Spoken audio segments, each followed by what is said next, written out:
Hey there, success seeker. Welcome to Dementia Caregiving for Families. Do you feel overwhelmed with the daily struggle of dementia caregiving? Looking for an easier path? You're in the right place. On this podcast, we teach you the skills to simplify caregiving. We unravel the mystery of dementia and guide you through the often difficult behaviors. I'm Lizette, your host and fellow family caregiver. As an occupational therapist, I bring my professional and personal experience to this community. Here we speak the truth, but without the verbal vomit.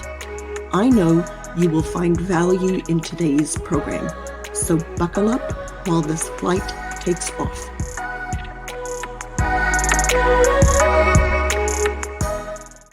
Welcome back to today's program. Today we're going to talk about caregiver guilt and the holidays.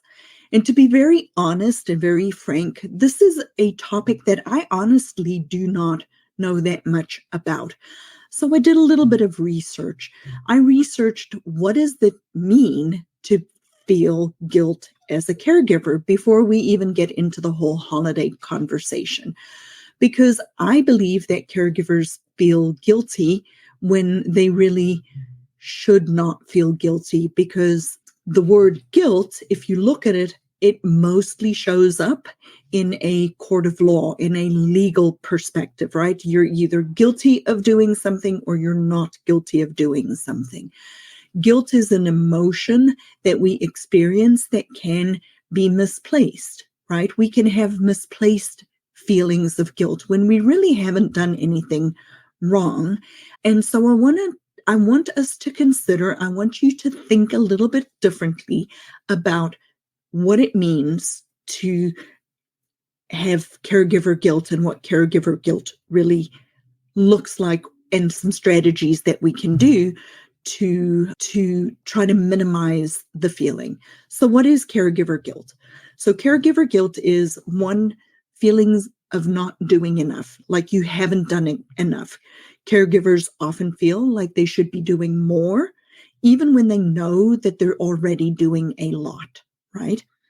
This can stem from our own feeling of certain expectations that we're putting on ourselves, or when we think that society is telling us that we need to do something. So that's one part of it, feeling that you're not doing enough. A second way that caregiver guilt comes out is in our inability to then actually take time to take care of ourselves, right? We then feel guilty for taking time away from our loved one in order to attend to ourselves. We can then feel guilty for going out for a cup of coffee with a friend. We can feel guilty for wanting to go to the gym and exercising so that we can take care of our health. We can feel guilty that we feel like we're being selfish or neglectful because we want to prioritize ourselves over the person that we're helping. And I want to right here just say to you, if you're feeling that way, you cannot pour from an empty cup. We cannot feel guilty for needing to prioritize ourselves in this caregiving journey. You have to take care of yourself. November is National Family Caregiver Month, which is one of the things that we drive awareness of family caregivers. So you do need to know that you do have the right as a caregiver to take care of yourself. So I beg you to build in time, because this is a marathon, guys. It's not a sprint. But feeling like we're not doing enough or taking enough, or then we feel guilty for taking time for ourselves. Sometimes we feel guilty because we were short, or we lost our patience, or we got annoyed or frustrated with the person that we're taking care of. We are human. Humans make mistakes, and we are going to sometimes have these normal feelings of we should have done it better. But just because we aren't perfect doesn't mean that we need to feel guilty about it. Do we need to consider it if it's every single interaction? Absolutely. But if it's an occasional thing, be gracious to yourself, sweet friend. I know that it is a hard burden and a hard road that you are walking, so we have to give ourselves some grace. Sometimes we will experience guilt as a caregiver when we have to make decisions that are not popular, right? What kind of decisions do we make that are not popular? We make decisions like it's time to take the car away. We make decisions like they're not safe to live alone anymore. We make decisions like I cannot do this anymore and I need to consider a memory care or an assisted living. So we frequently are making decisions that are not popular, right? I know for myself, when I had to be the one to take the car away, I was not the favorite child, right? It's a difficult decision to do with and for anybody. But the reality of the matter is that driving is a privilege, it is not a right, which means that when we are facing this, we have bigger considerations than just the one person driving. But then I felt guilty about it. I felt guilty that I took the car away. I felt guilty that I was frustrated because I now had to drive them to all their appointments. I felt guilty for wanting my time back. So I had a lot of emotions that I had to work through related to making decisions that weren't popular. And that is certainly something that is a part of feeling guilty as a caregiver. Other ways caregivers experience feelings of guilt is in balancing all their responsibilities. If you're still working full time and you have to balance your responsibility of working and providing care for somebody, or you're a wife and you're married and you're helping your parents and you feel guilty for asking your husband to help do something, or the time that you're taking away from your spouse in order to be able to help your parents. All of these are normal emotions that we experience and that can sometimes be misplaced. The first thing you have to know is you acknowledge the feeling. You acknowledge the fact that you feel guilty about it. But then you have to talk to yourself and say, are you truly doing something wrong? Consider the legal description again of guilt, right? That's a legal determination. And if you're not doing something wrong, if you're not doing something from a harmful spirit, from a I'm out to get you type of perspective, then your emotions are valid, but they aren't reality. We feel what we feel for sure, but that doesn't make them a fact. It makes them a feeling, and we acknowledge the fact that we feel what we feel, but we don't stay there. We don't wallow in it. We don't sit and just ruminate and think on it over and over and over again, because the way we think is the way we actually end up acting. And what I mean by that is when we think about these negative thoughts and these emotions that we have and we keep thinking that way, eventually our thoughts lead us downwards. We start to spiral downwards.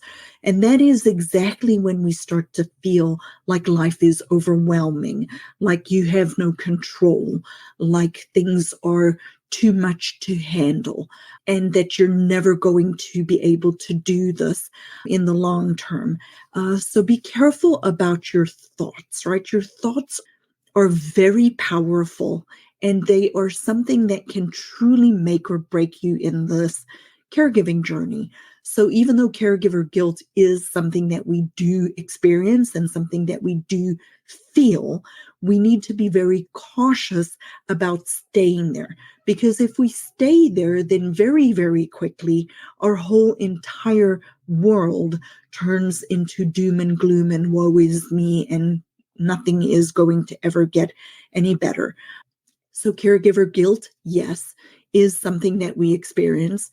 Feelings of not doing enough, feeling guilty for taking time for ourselves, feeling bad because we've lost our patience and we are not doing a good job of managing our own emotions, feeling guilty because we've made different decisions than they would prefer, feeling guilty because we're doing a bad job of managing all of our responsibilities, or even feeling guilty because relationships have changed. The dynamics between our relationships have changed. All of these things are valid, and I understand that we feel these things. But what I want us to consider is, how do we not do these how do we not stay there? How during the holidays can we reframe this to be more positive? How can we take the feeling that you're not doing enough and just sit with it for a minute and say, list out on a piece of paper everything that you do for the person that you love, because very quickly then you will realize that you are doing enough, that you are enough to provide the care that they need, and that sometimes what you're feeling is because of a misplaced expectation, either on your side or on the side of the person that you're helping for. Sit with it for a couple of minutes and think about what it means to truly take care of yourself, right? You cannot pour from an empty cup. You need to be able to fill up your cup so that you can pour from it. Think of the analogy, and I know many of us in the caregiving space use this analogy.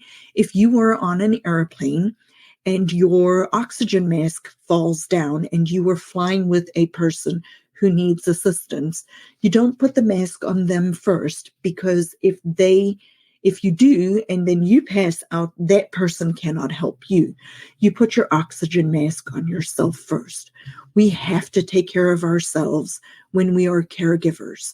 What does that mean? That means getting respite care. That means finding somebody who can help you. That means asking the deacons at your church to find somebody who can sit with you. That means asking people for meals so that you can maybe go take the dog for a walk. It means looking for support. It means focusing on yourself, but that means you have to be active in actually creating that space for yourself so that you can take care of yourself first, so that you can do this for the long haul. When you feel frustrated and lose your patience, it is very easy to just say that, you're not good enough, and I get that. But when you are taking time for yourself, you will find that over time, you don't get as frustrated. You don't get as short. And sometimes it just takes a minute to reframe your own thinking before you go in and help the person that you love with whatever they're needing help with. I frequently have to stop myself and say, they are not doing this on purpose. They are not doing this to irritate me. They are not doing this to be hurtful or harmful or coming from a negative spirit. They cannot control this. They didn't ask for this either. And so when I reframe that, it gives me a little bit more patience to be able to stop and just not get as frustrated. Understanding, decisions that we make, the way to reframe that one for yourself is, yes, many of you guys know my story about boarding school and having been in boarding school and how terribly devastating that was for me, and for many, many years how I struggled with that. But I came to a realization, and the realization was my parents made the best decision with the information that they had at hand. They made the best decision. They had my best interest in mind when they made the decision to put us in boarding school for the circumstances that we were living in. They felt it was better for us from an educational perspective to be in school in South Africa instead of in, say, an international school. They considered all of the options, and they had my best interest in mind when they made these decisions. What you need to give yourself grace with is that you, as the person making the decisions for the people who you are caring for as a caregiver, you are making the best decisions for them with the information that you have in hand. And when you reframe it that way, it makes it easier for you to consider that sometimes you are going to make unpopular decisions. Any of you guys have kids that you had to tell no to? Same thing, right? We make the best decisions with the information that we have in hand for the people that we love. And the decisions that we make are not always going to be popular, but that is okay. You can only make the best decision that you can with the information that you have at hand. How to balance your responsibilities, other ways to reframe that one. Reframe it by thinking, how can you put structures in place earlier than you really think that you need them so that you can actually create space for yourself and time in your own relationships and in your own work so that you can balance your other responsibilities. So this is a shorty episode talking about caregiver guilt and the holidays and dementia caregiving. A couple of things that you can consider related to the holidays, which holidays are always hard because things are not routine, things are not familiar. We have a lot of people coming and going, lots of movements, maybe activity that isn't normally there. So some ways that you can compensate for that during the holidays is change the way you do things, maybe smaller groups of people, maybe having the person with dementia sit one place and having people come to them, limiting the amount of time that they get to spend there. But do not feel guilty for wanting to still have the holidays. Do not feel guilty for wanting to maybe create some space. As long as the person that you are taking care of is being taken care of, you have no reason to feel guilty if you choose to spend the holidays with your children, as opposed to choosing to spend the holidays with your loved one with dementia. The biggest thing is you, as the person who is caring for them, need to ensure that they are being taken care of throughout the holidays. And it is okay to say no. No is a possible answer. And it is okay to sometimes say no to all of the demands. If that means family is asking you to do things that you just do not have the bandwidth for, say no. No is a possible answer. You have my permission to say no. So I hope this little episode was helpful to you to consider your caregiver guilt and that your caregiver guilt might be misplaced. I know mine certainly is at times. And to give you a few strategies that you could maybe consider during this holiday period around Thanksgiving in order to be able to still enjoy your holidays, prioritize, make different decisions, and remember, just keep your loved one's best interest in mind, and it will be okay.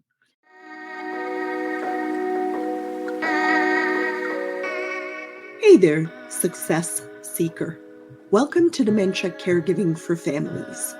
Do you feel overwhelmed with the daily struggle of dementia caregiving?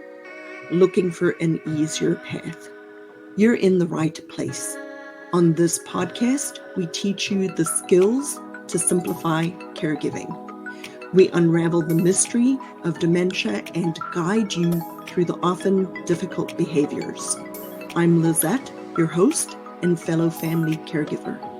As an occupational therapist, I bring my professional and personal experience to this community. Here we speak the truth, but without the verbal vomit. I know you will find value in today's program, so buckle up while this flight takes off.